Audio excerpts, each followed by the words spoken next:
आज हम बात कर रहे हैं क्रेमिका ग्रुप की, जिसका कि रिसेंटली आईपीओ आया था दिसंबर 2020 में बेक्टस फूड के नाम से। तो दोस्तों आपको यहाँ पे ये चीज़ देखनी चाहिए कि इस बेक्टस फूड्स का अगर आप टाई अप देखेंगे तो यहाँ ऐसी बड़ी बड़ी companies like McDonald's, ITC, Cadbury, Domino's इनके साथ में है। और रिसेंटली आप देखेंगे तो इन स्टॉक्स में बहुत अच्छा उछाल नज़र आया था। और क्योंकि हमने देखा है कि पिछले साल से लॉकडाउन बना रहा था 2020 में मार्च के बाद में, और बहुत लंबे समय तक बाहर का खाना ना होने की वजह से दोस्तों इन स्टॉक्स में रिसेंटली बहुत अच्छा उछाल देखा गया। लेकिन वहीं इन कंपनीज को रॉ मटेरियल प्रोवाइड करने वाली कंपनी क्रेमिका ग्रुप के स्टॉक में उतना उछाल नहीं देखा गया है दोस्तों। मिसेस बेक्टस फूड के स्टॉक्स को आप जाके चार्ट पे देख सकते हैं, फर्दर हम उसको देखेंगे। लेकिन अब रिसेंटली अगर देखते हैं दोस्तों तो इस कंपनी में बहुत अच्छी वैल्यूएशन आ चुकी है। ऑल्दो ये एक स्मॉल कैप कंपनी है, बट इस कंपनी में आज अच्छी वैल्यूएशन दिखाई दे रही है और इसका फ्यूचर भी अच्छा दिखाई दे रहा है। का मैं एक रीज़न आपको बताता हूं दोस्तों। जनरली मेरे घर में ब्रेड्स का कंजम्पशन नहीं होता है, मैं कभी कभार ही ब्रेड्स लेके आता हूं। लेकिन जब मैं पिछली बार ब्रेड लेके आया था तो उसका प्राइस था एक छोटी वाली ब्रेड के पैकेट का 20 रुपीज़। और यहाँ पे अब जब मैं लास्ट वीक उस शॉप पे जाके ब्रेड लेके आया तो उसी ब्रेड का प्राइस बन चुका था 25 रुपीज़। आप भी जाके इस चीज़ को ऑब्जर्व कीजिएगा। जाके इस चीज़ को आप जब भी ब्रेड लेके आते हैं एक चीज़ देखिएगा कि हर ब्रेड का प्राइस, बेकरी फूड का प्राइस इंक्रीज हो चुका है। अब दोस्तों यहाँ पे अगर आप देखेंगे तो पिछले साल जब फार्मा स्टॉक्स भागे थे तब आप देखेंगे कि उससे पहले हर फार्मा कंपनी ने अपनी मेडिसिन का प्राइस चाहे 5% ही बढ़ाया हो, लेकिन बढ़ा था। हर बहुत सी मेडिसिन ऐसी थी जिनमें कि इन मेडिसिन के प्राइस बढ़े थे। इसके अलावा दोस्तों generally I don't consume any sort of alcohol, but आप देखेंगे कि लिकर में भी पिछली साल न्यूज़ थी कि उनमें भी हर टाइप के लिकर का प्राइस इंक्रीज होता हुआ नजर आया था। तो दोस्तों पास्ट में देखा गया है कि फार्मा स्टॉक्स ने बहुत अच्छी रैली लगाई, अभी चाहे वो थोड़े सुस्त चल रहे हैं। उसके अलावा जो भी लिकर स्टॉक्स थे दोस्तों उन्होंने भी बहुत अच्छी रैली लगाई है।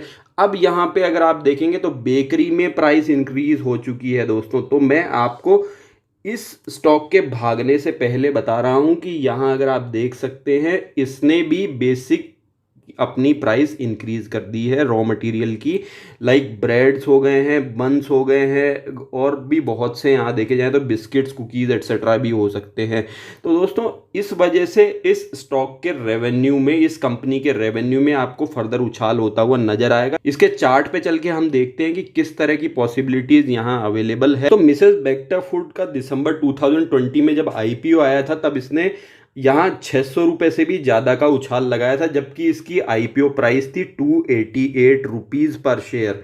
और दोस्तों यहाँ अगर आप देखेंगे तो 198 टाइम्स इसका आईपीओ सब्सक्राइब हुआ था, जहाँ पे कि रिटेल पार्टिसिपेशन 30 टाइम्स तक था दोस्तों। और क्वालिफाइड रिटेल इन्वेस्टर्स का पार्टिसिपेशन भी बहुत ज़्यादा था यहाँ पे देखा जाए तो दोस्तों। अब इस तरह के स्टॉक ने उस समय के बाद में यहाँ पे गिरावट ही नज़र आ रही है। और अब अगर आप देखेंगे तो बहुत लंबे समय से एक कंसोलिडेशन में ये स्टॉक नज़र आ रहा है, क्योंकि अब इसकी देखी जाए दोस्तों तो रॉ मटेरियल प्राइस बढ़ चुकी है, इसकी रेवेन्यू बढ़ेगी। और अगर आप इसी के रिलेटेड स्टॉक्स को देखें लाइक डोमिनोज वगैरह तो वो बहुत अच्छे चल चुके हैं दोस्तों। तो यहाँ पे एक अच्छे कंसोलिडेशन के बाद में अगर इस स्टॉक में उछाल बनता है किसी भी तरह का तो वो एक बहुत अच्छा उछाल होगा। तो इसलिए इस स्टॉक पे आपको नज़रें बना के रखनी है। अगर आप चाहें तो इसको इस प्राइस पे भी कंसीडर कर सकते हैं, क्योंकि एक अंडर वैल्यूड स्टॉक है। ऑल्दो ये स्मॉल कैप है बट ये अंडर वैल्यूड स्टॉक है इस समय पे। और अगर आपको लगे कि ये स्टॉक और ज़्यादा इससे नीचे जा सकता है तो आप इसको अपनी वॉच लिस्ट में लगा के रखिए। अगर ये यहाँ से नीचे जाता है तो आप इसके कंसोलिडेशन का और इंतज़ार कर सकते हैं। वैसे मुझे लगता है कि ये कंसोलिडेशन प्राइस पे आ चुका है और यहाँ से ही इसको अप ट्रेजेक्ट्री लेनी चाहिए, क्योंकि अब दिवाली का समय भी आ रहा है तो इस समय पे आउटिंग्स वगैरह ज़्यादा होती है, सारी चीज़ें बढ़ेगी। तो क्योंकि इस कंपनी ने अपने रॉ मटेरियल बढ़ा दिए हैं, कंजम्पशन ज़्यादा होगा, चीज़ें यहाँ पे आपको अच्छी होती हुई नज़र आ सकती है। इसके अलावा आप अगर देखेंगे तो इसमें कप विद हैंडल का पैटर्न भी बन रहा है दोस्तों। इसके बाद में भी इसने सेकंड हैंडल के फॉर्मेशन के लिए स्टॉक जा रहा है, तो यहाँ इस कंपनी में एक अच्छा उछाल बन सकता है।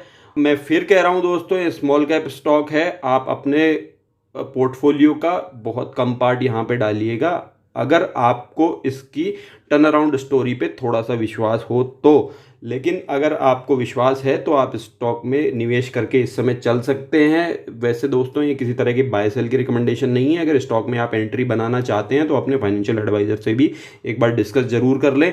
बने रहिए आपके अपने चैनल फाइनेंशियल इंडिपेंडेंस के साथ। धन्यवाद।